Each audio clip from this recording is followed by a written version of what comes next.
Hello دوستو، میں ہوں حماد اصغر اور آپ دیکھ رہے ہیں علم اسٹریم۔ آج کی کہانی عدالت فاروقی میں ایک ایمان افروز واقعہ پر ہے۔ امیر المومنین حضرت عمر فاروق رضی اللہ تعالیٰ عنہ کی عدالت عالیہ میں ایک مقدمہ پیش ہوا۔ دو خوبصورت نوجوان ایک نوجوان کو پکڑ کر حاضر ہوئے اور فریاد کی، اے امیر المومنین، اس نوجوان نے ہمارے بوڑھے باپ کو قتل کر دیا ہے، اس ظالم قاتل سے ہمارا حق دلوائیے۔ آپ رضی اللہ تعالیٰ عنہ نے دعویٰ سننے کے بعد ملزم کی طرف دیکھا اور دریافت فرمایا کہ تو اپنی صفائی میں کیا کہتا ہے؟ ملزم نے عرض کی، ہاں امیر المومنین، یہ جرم واقعی مجھ سے صادر ہوا ہے۔ میں نے زور سے ایک پتھر اسے مارا تھا جس سے وہ ہلاک ہو گیا تھا۔ فاروق اعظم نے فرمایا، گویا تو اپنے جرم کا اقرار کرتا ہے۔ ملزم، ہاں امیر المومنین، یہ جرم واقعی مجھ سے صادر ہوا ہے۔ آپ رضی اللہ تعالیٰ عنہ نے فرمایا، پھر تم پر قصاص لازم ہو گیا اور اس کے عوض تمہیں قتل کیا جائے گا۔ ملزم نے جواب دیا، آقا، مجھے آپ رضی اللہ تعالیٰ عنہ کے حکم اور شریعت مطہرہ کے فتوے سے انکار نہیں، البتہ میں ایک گزارش کرنا چاہتا ہوں۔ ارشاد ہوا، بیان کرو۔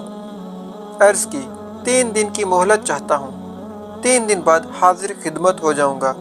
عظیم قائد نے کچھ دیر سر جھکا کر سوچا، غور کے بعد سر اوپر اٹھایا اور فرمایا، اچھا، کون ضامن ہوگا تمہارا کہ تم واقعی وعدے کا ایفا کرنے کے لیے تیسرے دن عدالت عالیہ میں حاضر ہو کر خون کا بدلہ خون سے دو گے؟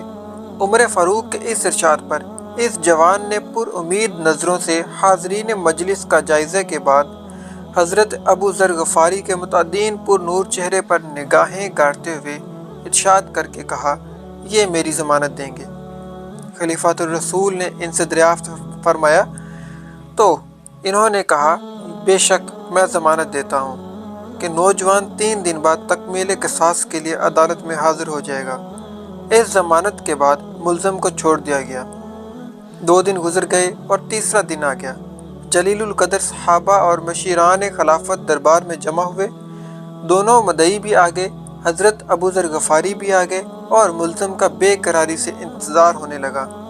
جوں جوں وقت گزرتا جا رہا تھا، صحابہ کرام کا اضطراب بڑھتا جا رہا تھا، کیونکہ ملزم ابھی تک نہیں پہنچا تھا اور وقت قریب آ رہا تھا، اور صحابہ کو ابو ذر کی نسبت پریشان ہونے لگی کہ 1-2 مرتبہ مدعیوں نے بھی دریافت کیا، مگر انہوں نے ہر مرتبہ یہی جواب دیا کہ اگر 3 یوم گزر گئے اور ملزم نہ آیا تو میں اپنی ضمانت پوری کروں گا۔ پریشانی کی کوئی بات نہیں۔ جب حاضرین پریشانی کی انتہا پر پہنچ گئے اور دہلا دینے والے انجام کے تصور سے سہم گئے کہ اچانک ایک طرف سے ملزم دربار میں حاضر ہوا۔ اس کا جسم پسینے سے شرابور تھا، چہرے پر گرد جم چکی تھی، مسلسل بھاگنے سے اس کی سانس پھول گئی تھی۔ اس نے آتے ہی سلام کیا اور عرض کی، اللہ تعالیٰ کا جو حکم ہے بجا لایا جائے۔ یہاں پہ بات ہوتی ہے امانت کی سپردگی۔ آپ رضی اللہ تعالیٰ عنہ کے دریافت کرنے پر ملزم نے بتایا کہ میں ایک امانت والے کے سپرد کرنے گیا تھا۔ واقعہ یوں ہے کہ میرا ایک چھوٹا بھائی ہے، والد فوت ہو گیا۔ موت سے پہلے اس نے میرے پاس میرے چھوٹے بھائی کے لیے کچھ سونا رکھا تھا اور وصیت کی تھی کہ جب وہ جوان ہو جائے تو اس کے سپرد کر دینا۔ میں وہ سونا ایک جگہ رکھ آیا تھا جس کا مجھے ہی علم تھا، اس کے علاوہ کسی اور کو علم نہیں تھا، اسی لیے میں وہ سونا اس کے سپرد کرنے گیا تھا۔ الحمدللہ میں نے امانت اس کے سپرد کر دی جس کی وہ تھی۔ امیر المومنین رضی اللہ تعالیٰ عنہ نے ابو ذر غفاری رضی اللہ تعالیٰ عنہ سے پوچھا کہ آپ نے اس کی ضمانت کیوں دی تھی؟ کیا یہ آپ کا واقف تھا؟ انہوں نے کہا، میرا اس سے کوئی تعلق نہ تھا، صرف یہ بات تھی کہ جب اس نے پر امید نگاہوں سے میری طرف دیکھا تو مجھے خیال آیا کہ اگر بھرے مجمع میں بھی میں اس کی ضمانت نہ دوں تو کل قیامت کے دن رب العزت کے سامنے شرمندہ ہونا پڑے گا کہ اتنے آدمیوں میں سے کوئی بھی اس کا ضامن نہ بن سکا، اس لیے میں نے اس کی ضمانت دی، حالانکہ میں اسے بالکل نہ جانتا تھا، نہ مجھے یہ معلوم ہے کہ یہ کہاں رہتا ہے۔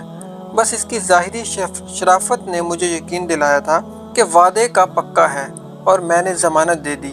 یہ بات سن کر حاضرین محفل اشک آلود ہو گئے۔ مدعیوں نے التجا کی کہ اے امیر المومنین، ہم نے اپنے باپ کا خون معاف کر دیا۔ سبحان اللہ۔ ملتے ہیں ایک نئی ویڈیو میں، ایک نئی انفارمیٹیو ویڈیو کے ساتھ۔